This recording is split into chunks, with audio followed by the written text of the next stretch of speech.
नमस्कार, मैं हूं संजय शर्मा। आप देख रहे हैं 4 PM न्यूज नेटवर्क। आप देखते होंगे कि मैं रोज अभय दुबे जी के साथ शो करता हूं। अभय जी एबीपी में भी चैनल में भी रोज शो करते हैं। बहुत अच्छे पत्रकार हैं, तो बहुत ज्ञान की बहुत सारी बातें रहती हैं। आज अभय जी ने खुलासा किया और कहा कि 272 तो नहीं आ रही। कितनी सीटें कम आ रही हैं, ये अभय दुबे जी आज एक एक करके विश्लेषण बताएंगे। आज की बातचीत में हम लोग इस पे भी चर्चा करेंगे कि अंबानी अडानी की बात पे हमला करने के पीछे मोदी का प्लान क्या था, गेम प्लान क्या था। और हम चर्चा करेंगे कि ये हिंदू मुसलमान की जो आग लगाई जा रही है दोबारा कि साहब मुसलमानों की आबादी इतनी बढ़ गई, हिंदू की कम हो गई, इसके पीछे खेल क्या और ये खेल कितना कामयाब होगा। सारी बातें करने के लिए चलते हैं अभय दुबे जी के पास। आपसे रिक्वेस्ट है, चैनल को ज्वाइन कीजिएगा, सब्सक्राइब करिएगा, प्यार बनाए रखिएगा। चलते हैं अभय जी के पास। 4 PM न्यूज नेटवर्क में स्वागत है आपका अभय दुबे जी। जैसे जैसे चुनाव चल रहा है, बड़ी कोशिश हो रही है किसी भी तरह से ये चुनाव हिंदू बनाम मुसलमान हो जाए। प्रधानमंत्री जी और भारतीय जनता पार्टी सारे कार्ड इस्तेमाल कर चुके। वो कहते कि कांग्रेस के घोषणा पत्र ने आपको ऐसा कि आपकी प्रॉपर्टी मुसलमानों को दे दी जाएगी। फिर और नीचे आया कि आपकी 2 भैंसें एक भैंस खोल के मुसलमानों को दे दी जाएगी।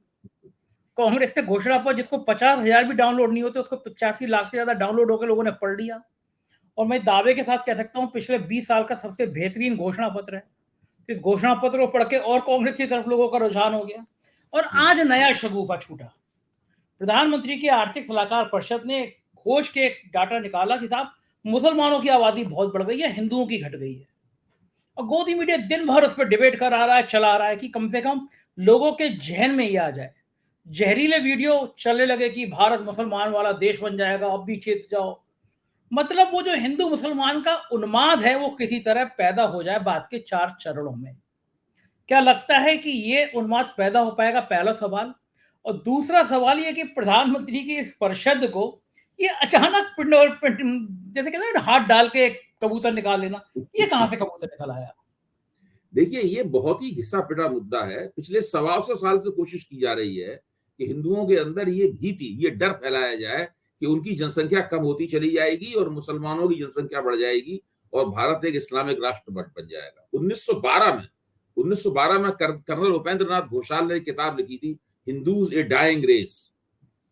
वो केवल बंगाल के संदर्भ में थी और वो केवल चूंकि बंगाल मुस्लिम मेजोरिटी प्रोविंस था, विभाजन से पहले का बंगाल, जब पूर्वी पाकिस्तान और बांग्लादेश और भारत का बंगाल दोनों एक ही था, तो उसके संदर्भ में वो किताब लिखी गई। उसके बाद स्वामी श्रद्धानंद ने एक पुस्तक लिखी इसी किस्म की, जो आर्य समाज के नेता थे, वो पंजाब के संदर्भ में लिखी गई थी। तो जो ये तथाकथित जितने हिंदू बुद्धिजीवी थे, ये शुरू से हिंदू समाज के अंदर ये डर फैलाने में लगे हुए हैं। अभी से नहीं, मैं 1912 से बता रहा हूँ और पूरा सिलसिलेवार इतिहास मुझे इसका पता है। और कोई भी व्यक्ति जो जरा सा इस मामले पर ध्यान दे, वो आसानी से इतिहास का पता लगा सकता है कि हिंदू धीरे धीरे कर कर अल्पसंख्यक हो जाएंगे और मुसलमान बहुसंख्यक हो जाएंगे। ये डर फैलाया जा रहा है। आज तक वो कामयाब नहीं हुए हिंदुओं को ये समझाने में। पहली बात, नरेंद्र मोदी भी ये समझाने में कामयाब नहीं होंगे। अब आप आ जाइए, राष्ट्रीय स्वयंसेवक संघ ने क्या किया। 1925 में राष्ट्रीय स्वयंसेवक संघ की स्थापना हुई। राष्ट्रीय स्वयंसेवक संघ ने भी इस बात को पकड़ा और उसने भी हिंदुओं के बीच में ये डर फैलाने की कोशिश शुरू कर दी और अभी तक हुई। अभी राकेश सिन्हा ने, जो कि भारतीय जनता पार्टी के राज्यसभा के सांसद हैं, और उन्होंने एक इन उपेंद्र नाथ घोषाल और स्वामी श्रद्धानंद इन सबकी जो रचनाएं हैं उनको संकलित किया और उसके ऊपर शीर्षक लगाया, is Hindu a dying race, और नीचे एडिटेड बाई राकेश सिन्हा। कौटिल्य प्रकाशन ने हाल ही में ये पुस्तक कुछ साल पहले ये पुस्तक छापी। यानी अभी तक ये कोशिश लगातार जारी है। तो ये एक बहुत ही पिटा पिटाया हथकंडा है जो आज तक कभी कामयाब नहीं हुआ। भारतीय जनता पार्टी ने चुनाव जीते भी हैं इस देश में, हारे भी हैं, लेकिन इन वजहों से चुनाव जीते हारे नहीं है। 2014 में जो चुनाव जीता था उन्होंने, इस वजह से थोड़ा जीता था न। 2019 में चुनाव जीता था, वो इस वजह से थोड़ा जीता था। या अटल बिहारी वाजपेयी के जमाने में जब गठजोड़ सरकारें बनाने में 6 साल वो कामयाब रहे, तो उसके पीछे भी ये कारण नहीं था। ये भारत की सांप्रदायिक राजनीति का सबसे ज्यादा विफल, सबसे ज्यादा नाकाम हथकंडा है। इस पे किसी को हंसी भी नहीं आती है। अगर वो ये समझ रहे हैं कि हिंदू इस बात से नाराज होकर मुसलमान विरोधी प्रतिक्रिया देते हुए लाइन लगाकर भारतीय कमल के ऊपर देंगे, तो ये बहुत बड़ा मुगालता है। ये चीज बताती है कि ये लोग किस स्तर तक चले गए। इनकी समझ में नहीं आ रहा है कि हिंदुओं को कैसे उत्साहित किया जाए। हिंदुओं अच्छा, दूसरी एक और बात है, मैं अभी तक इस बात को कह रहा था, आज भी मैंने ये बात कही, लेकिन इसके पीछे एक और इरादा है, उस इरादे को समझने की जरूरत है। वो इरादा ये है कि इस वक्त देश में सबसे बड़ी समस्या महंगाई और बेरोजगारी है। ये 50%, 55%, 57% लोग विभिन्न सर्वेक्षणों में कह रहे हैं कि महंगाई और बेरोजगारी सबसे बड़ी समस्या है। पिछले 5 साल में बहुत विकराल हुई है। जब 2019 में ये सवाल पूछा गया था, सर्वे एजेंसियों ने सवाल पूछा था, मतदाताओं से, अपने सैंपल के सदस्यों से सवाल पूछा था, तो केवल 4% लोगों ने कहा था कि बेरोजगारी बहुत बड़ी समस्या है। आप समझिए पिछले 5 साल में ये चीज कितनी बढ़ गई है और लोगों के दिमाग में रजिस्टर हो गई है। बहुत सी समस्याएं होती हैं, लेकिन लोगों के दिमाग में रजिस्टर नहीं होती। इस वक्त लोगों के दिमाग में रजिस्टर हो गई ये समस्या, ये इसलिए लोग इसके ऊपर ये सोच के वोट देने के लिए जा रहे हैं। अब नरेंद्र मोदी पूरी कोशिश कर रहे हैं कि रोज नया शोषा निकालना है, रोज नई एक चटपटी जायकेदार मसालेदार चीज निकालना है, और उसको जोर जोर से, मतलब कल वो अदानी अंबानी वाला मसला उन्होंने लिया। अच्छा, अब आप सोचिए, उसके बाद में उस एक दिन पहले सेम पित्रोदा वाला मसला लिया, आपको याद है? रोज एक नया मसला लेके आते हैं, वो एक रोज नया मसला लेके आते हैं ताकि जो टीवी का मीडिया है उसके ऊपर बेरोजगारी और महंगाई के ऊपर कोई चर्चा ना हो। किसी तरीके से इस चर्चा को कैमोफ्लेज किया जाए, इसके ऊपर इस प्रकार की चटपटी और जायकेदार बातों का आवरण डाला जाए, इन्हीं के ऊपर एक क्षुद्र सी, एक सतही सी, एक छिछली सी चर्चा इन बातों के ऊपर होती रहे। ये पूरा का पूरा हथकंडा है। एक चीज से दो शिकार करना चाहते हैं कि एक तो असली मुद्दे के ऊपर चर्चा को रोकना चाहते हैं, और दूसरे वो कोशिश कर रहे हैं किसी तरह हिंदुओं में कुछ प्रतिक्रिया हो जाए, सही बात है, हिंदू नाराज हो जाए और वो गुस्से में आके बीजेपी को वोट दे दें। देखिए, पूरी तरीके से एक नकारात्मक रणनीति है।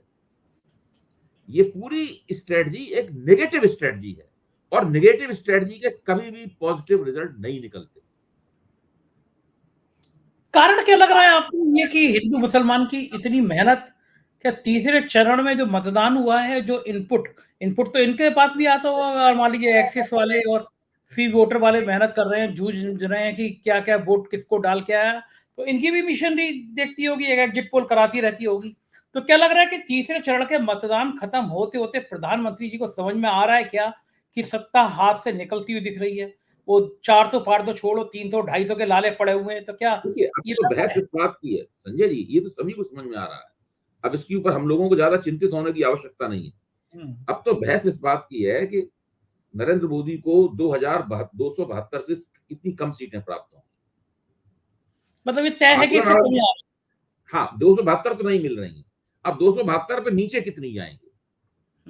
मतलब विपक्ष सीटें जीतेगा तो कौन सी पार्टी कितनी सीटें जीतेगी, कहां जीतेगी? टीएमसी कितना भारतीय जनता पार्टी को बंगाल में नीचे ले जाएगी, कांग्रेस कर्नाटक में कितना नीचे ले जाएगी, कांग्रेस तेलंगाना में कितना नीचे ले जाएगी, राष्ट्रीय जनता दल बिहार में इसको कितना नीचे ले जाएगा। अब तो ये चर्चा का विषय है, चर्चा। और समाजवादी पार्टी कितना जीतेगी उत्तर प्रदेश में, चर्चा का विषय ये है। चर्चा का विषय ये नहीं है कि उनको कितनी सीटें मिलेंगी, कितनी सीटें कम मिलेंगी, ये चर्चा का विषय है। देखिए, जब चुनावी मुहिम शुरू हुई थी उस वक्त सब लोग उत्तर प्रदेश के बारे में ये कहते थे कि भाई इन्होंने पिछली बार 62 सीटें जीती थी, इस बार 70 से 75 के बीच में सीटें आएंगी, सब कहते थे। और समाजवादी पार्टी को बड़े डिसमिस अंदाज में, मतलब तिरस्कारपूर्ण तरीके से बोलते थे कि 5 सीटें जीती थी, बहुत अच्छा चुनाव रही तो 6 जीत जाएगी या 7 जीत जाएगी, एक कांग्रेस जीतेगी रायबरेली की, तो कुल मिला के मायावती को कुछ नहीं मिलेगा। कुल मिला के विपक्ष की 7 या 8 सीटें होंगी, विपक्ष की 7 या 8 सीटें होंगी, तो 72 हो गई बीजेपी की या एनडीए की हो गई 72, अपना दल की और उसमें जोड़ लीजिए। ये पूरा का पूरा टेम्पलेट सेट कर दिया था उत्तर प्रदेश के बारे में चुनाव से पहले। आज आप उन्हीं पत्रकारों से बातचीत कीजिए, मैं कम से कम 20 पत्रकारों से बात कर चुका हूं। क्या कहते हैं? हम ये तो सब कह रहे। अब वो दूसरी बात, अब वो सूची बनाने में लगे हुए हैं कि समाजवादी पार्टी कितनी सीटों में धुआंधार कर रही है। अभी उलट गया है मामला। कोई कह रहा है 18 सीटों में समाजवादी पार्टी बड़ी टक्कर दे रही है, कोई कह रहा नहीं 20 तक दे रही है टक्कर। अब ये स्थिति हो गई है। यानी उन्होंने भी मान लिया 20 तो है ही है। फोकस देखिए, समीक्षकों का, पत्रकारों का, सबका फोकस बदल गया है। अब हम लोगों को तो ये सोचना ही नहीं चाहिए कि उनकी सीट भाजपा क्या, भाजपा को 300 मिलेंगी, 350 मिलेंगी, भूल जाइए सब। अब तो बहस का पॉइंट ये है कि 2072 नहीं मिल रही है, 2072 से कम कितनी मिलेंगी। जितनी कम मिलेंगी उतना ही नरेंद्र मोदी का प्रधानमंत्री बनने की चांसेस, मौका कम हो जाएगा। अगर मान लीजिए 2072 से 10 सीटें कम मिली तो मोदी जी प्रधानमंत्री बनेंगे, लेकिन 2072 से अगर 50 सीटें कम मिली तो वो प्रधानमंत्री नहीं बनेंगे, कोई और बनेगा। 272 से, हाँ, 272 से 50 सीटें कम मिली तो कोई और प्रधानमंत्री बनेगा। फिर तो भारतीय जनता पार्टी के दफ्तर में ही कार्यकर्ता उनसे पूछेंगे कि भाई बताइए क्या हुआ। प्रधानमंत्री अभी तक प्रदेशों में जब भाजपा अच्छा प्रदर्शन नहीं करती थी तो प्रधानमंत्री दफ्तर उनसे रिपोर्ट मांगता था, भाई आप 10 सीटें क्यों हार गए, आप 25 सीटें क्यों हार गए, आपका फलाना मंत्री क्यों हार गया, लिख के भेजिए। फिर कार्यकर्ता पूछेंगे उनसे कि आप रिपोर्ट दीजिए कि आप ये सीटें क्यों हार गए, क्योंकि प्रधानमंत्री दफ्तर तो होगा नहीं उनके कब्जे में तब। कैसा तो दिन हो। देखिए बिल्कुल खेल बिगड़ गया है, और मैं इसीलिए बार बार कह रहा हूं इसको कि इस चुनाव में कुछ ऐसा घटित हो रहा है जिसकी पहले किसी को उम्मीद नहीं थी घटित होगा, हमारे अनएक्सपेक्टेड, अप्रत्याशित। हमारे देखिए जोशी ये चुनाव अप्रत्याशित है। चुनाव में हम जो हो रहा है मैं इसलिए कह रहा हूं, मुझे नहीं थी उम्मीद कि ऐसा होगा। मैं दूसरे के बारे में क्यों कहूं, मुझे उम्मीद नहीं थी कि ऐसा होगा जो हो रहा है। और बीजेपी ने बहुत सारी तैयारियां कर रखी थी, ऐसा होगा तो हम ऐसा कर लेंगे, ऐसा होगा तो हम ऐसा कर लेंगे, लेकिन ये तैयारी नहीं की थी कि जो ऐसा होगा तो कैसा कर लेंगे। इसलिए समझ में नहीं आ रहा है क्या किया जाए। एक आदमी को थी जानकारी, हमारे जोशी को, वो पहले दिन से कह रहा था कि इनके दिन बड़े खराब आने वाले हैं। भाई तो वो देखिए, उसकी बड़ी ब्रांडिंग चल रही है भाई। एक चीज कही जाती है, मोदी मैजिक। अच्छा, अब मैजिक तो मैजिक है। सही बात है, हर जगह चलना अब मैं चाहिए। तो उम्मीद कर रहा हूं कि जब तक मोदी जी अपना मैजिक नहीं चलाएंगे तब तक बीजेपी नहीं जीतेगी, बिना मैजिक मैजिक के नहीं जीतेगी। किसी, जब तक वो जादू की डंडी नहीं घुमाएंगे तब तक नहीं जीतेगी बीजेपी। चौथा चरण भी सिर पे आ गया, कहाँ डंडा निकाल के लाए वो बेचारे जो आप हिंदू देखिए मुसलमान। ना, आप देखिए दूसरे चरण के बाद इन्होंने जो मंगलसूत्र कांड किया, 10 दूसरे चरण से तीसरे चरण के बीच में 10 दिन का लंबा फासला था। किसी और दो चरणों के बीच में इतना लंबा फासला कहीं नहीं था। इन 10 दिनों में मोदी जी ने खूब जम के हिंदू मुसलमान करने की कोशिश की, हर तरह का हथकंडा उन्होंने अपनाया, लेकिन जो चुनाव की टेम्पलेट पहले चरण में सेट हो गई थी वो तीसरे चरण में भी जारी रही। चुनाव की टेम्पलेट नहीं बदली है अभी तक। तो ये आपको क्या लगता है, ये सुधीर चौधरी, अंजना ओम कश्यप, रूप का, ये कितने चरण तक अभी मोदी चालीसा पढ़ेंगे, हिंदू मुसलमान करेंगे? भाई ऐसी बात नहीं, आप देखिए, आप एनडीटीवी तो गौतम अदानी का चैनल है, हाँ सही बात है। गौतम अदानी उसके मालिक हैं, हाँ, है? तो एनडीटीवी ने तो पूरा का पूरा क्या क्या कर रखा है आप देखिए। क्या क्या चल रहा है उस पे? भाई एनडीटीवी पे तो जितना भी जब कांग्रेस के घोषणा पत्र की युति शीशा लेजर करने की कोशिश कर रहे थे तो उन्होंने तो सब डिकोड करके रख दिया कि भाई ये बात है नहीं कांग्रेस घोषणा पत्र में जो प्रधानमंत्री कर रहे हैं। तभी तो उन्होंने तो अडानी पे एनडीटीवी जो गौतम अदानी का चैनल है, जब वो भी प्रधानमंत्री का साथ इसमें नहीं दे रहा है, देखिए जब देश की कारपोरेट कैपिटल जो है, जब वो अपनी निष्ठा को बदलती है तो उसका रिफ्लेक्शन, उसका उसकी अभिव्यक्ति जो है वो मीडिया के रवैये में दिखाई पड़ती है,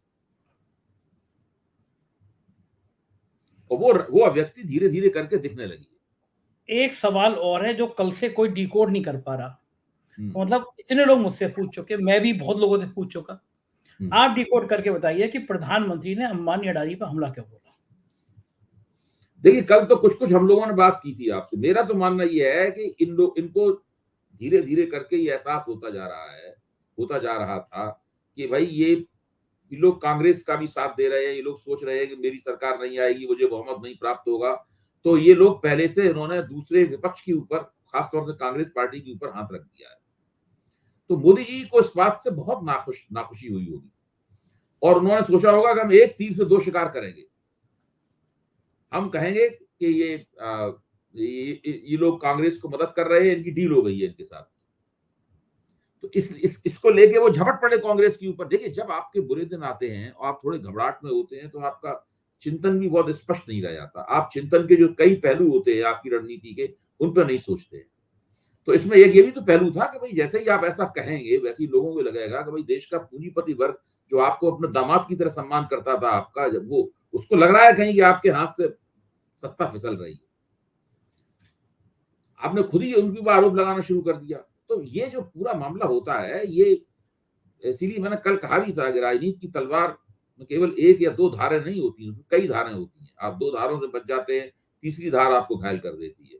तो प्रधानमंत्री इस वक्त घायल पक्षी की तरह है। वो जो है, ये आपकी लाइन अच्छी है, प्रधानमंत्री घायल पक्षी की तरह हाँ, है। घायल लेकिन पक्षी। कांग्रेस ने तो बड़ा जबरदस्त बाउंस बैक किया। राहुल गांधी का कल का वीडियो बड़ा वायरल हो रहा है कि नहीं, बहुत प्रधानमंत्री इफेक्टिव है। राहुल गांधी का जो वीडियो है उसको करोड़ों लोग मेरे ख्याल से देख चुके होंगे अब तक। वो बहुत बहुत ही प्रभावी है। किस तरह से राहुल गांधी ने बहुत ही कहा कि ठीक है, आपने इनको जो पैसा दिया है ये हम लोगों को देंगे, लोगों के बीच में पैसा बांटेंगे, हमने बहुत सारे अरबपति बनाए हैं, हम बहुत सारे लखपति बनाएंगे। तो ये पहली बार। और मैं देखिए, भारतीय जनता पार्टी चुनाव प्रचार में बहुत कुशल मैं मानता हूं उसको। इस बार तो भाजपा का चुनाव प्रचार भी बहुत कोई प्रभावी नहीं है।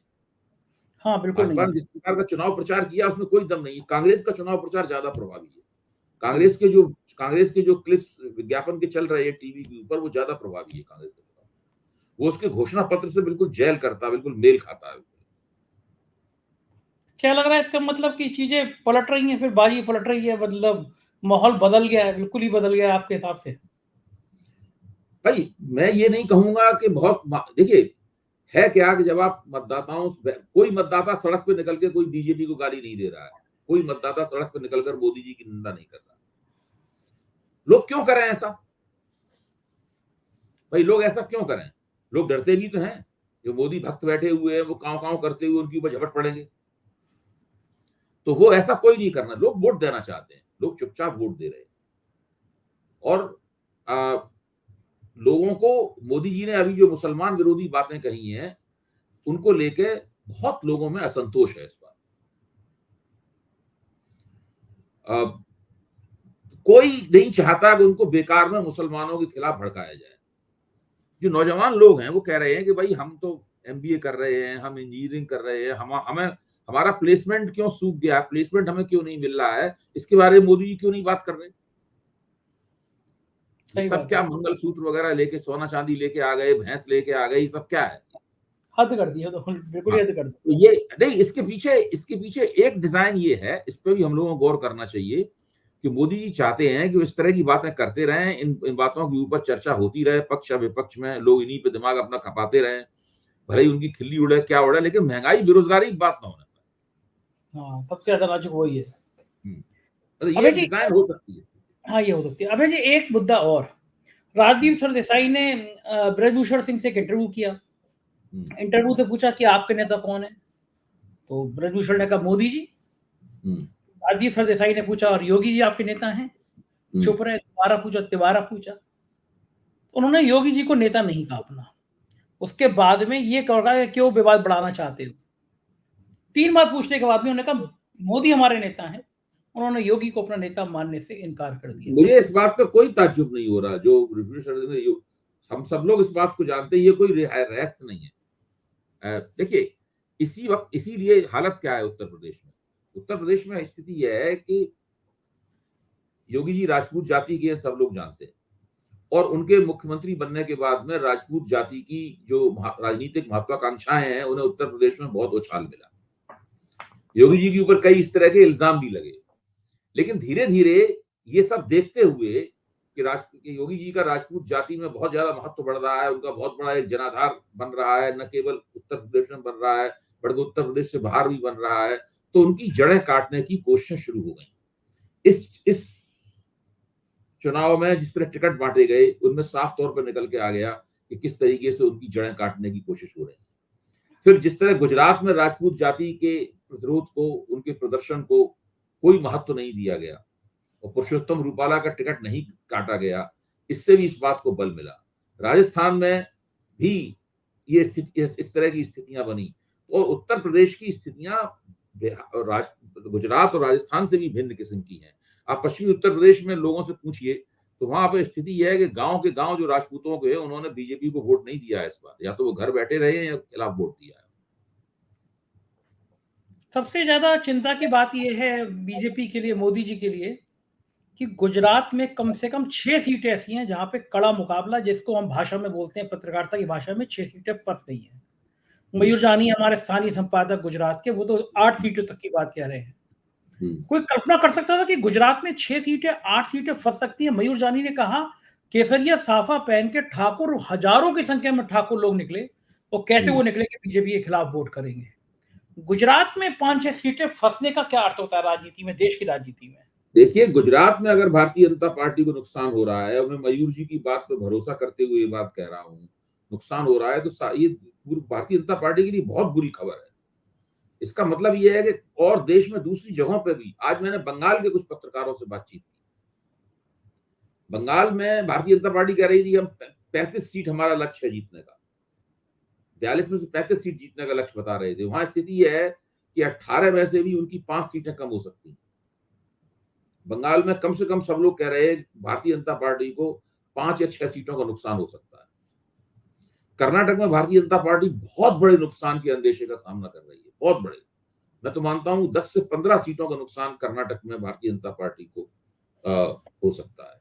महाराष्ट्र के नुकसान की तो कल्पना ही नहीं कर सकते आप। जब नतीजा आएगा तब आप देखना महाराष्ट्र में क्या नुकसान होता है। बिहार में नुकसान हो रहा है, महाराष्ट्र में बहुत, ये जो पूरे राज्य, जिनको हम लोग स्विंग स्टेट बोलते थे, राजस्थान में, भाजपा के खिलाफ स्विंग दे रहे हैं। राजस्थान में भी हो गया। राजस्थान में तो खुद राजस्थान के भाजपा के नेताओं ने मान लिया है कि 4-5 सीटें फंसी हुई हैं। अच्छा, ये 1.5 महीने पहले तक सही कह रहे हैं ना, किसी ने कल्पना नहीं करी थी ना कि बीजेपी, इसीलिए मैं कह रहा हूं अप्रत्याशित है ये अप्रत्याशित है।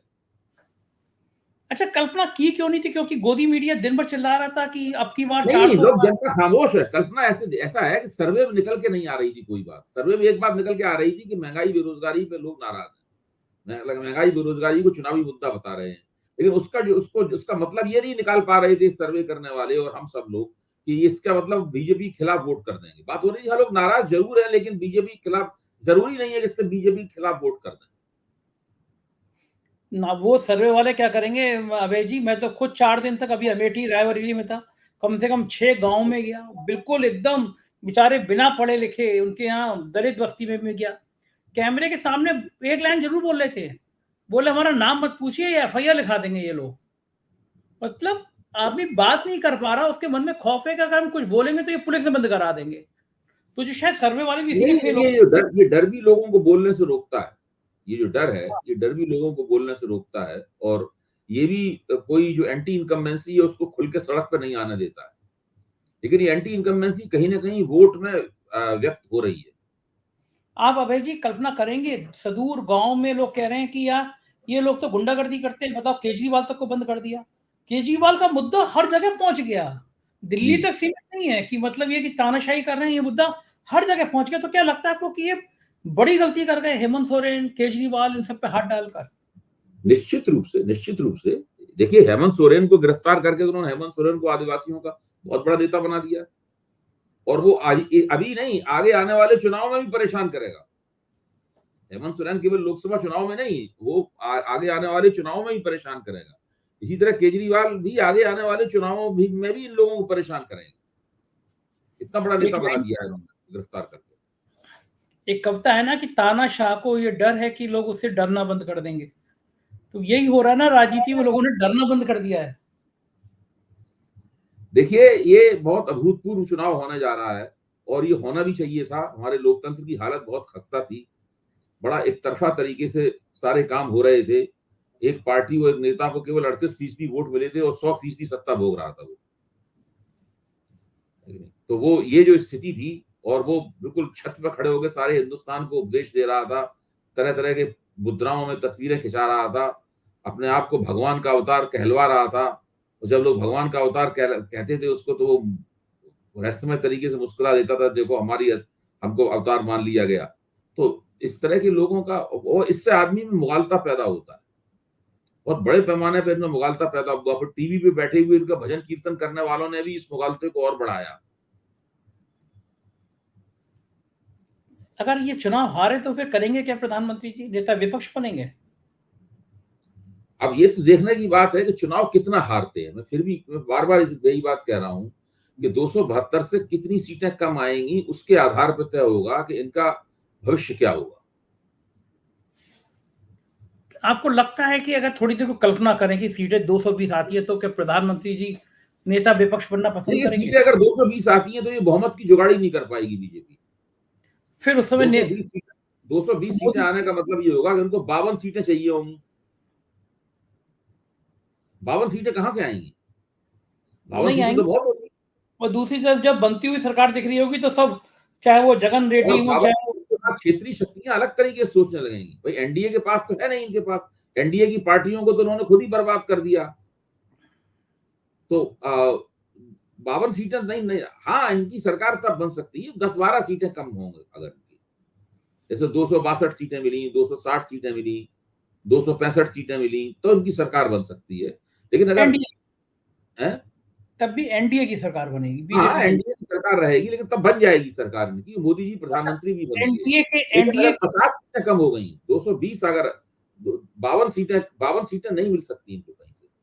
अच्छा, अगर ये एनडीए के प्रधानमंत्री बनते हैं मोदी जी, तो क्या इतनी ताकतवर होंगे, ईडी सीबीआई इनकम टैक्स का ऐसे दुरुपयोग कर पाएंगे? नहीं, अगर देखिए केवल 10-12 सीटें कम हुई तो प्रधानमंत्री बनेंगे और फिर इसी दबदबे के साथ वो प्रधानमंत्री चलाएंगे, क्योंकि भाजपा के पास 260 करीब सीटें होंगी। 260 सीटों की पार्टी का व्यक्ति प्रधानमंत्री बनेगा तो बाकी लोगों के मन के मंत्रालय उन्हें दे दिए जाएंगे। थोड़ा बहुत भ्रष्टाचार करने की इजाजत भी उनको मिल जाएगी कि आप जो मन में आए करते रहें, लेकिन ये अपना एजेंडा चलाते रहेंगे। ठीक बात है, सबकी दिल की धड़कनें बढ़ा रहा है ये चुनाव। बहुत बहुत शुक्रिया अभय जी, इतनी बढ़िया बातें आप बता देते हैं, रोज मजा आता है। Thank you sir. तो ये थे अभय दुबे जी। देखा आपने, मुझको यकीन है ये परिचर्चा आपको पसंद आई होगी। मुझे आपकी राय का इंतजार रहेगा। चैनल को ज्वाइन जरूर कीजिएगा। Thank you.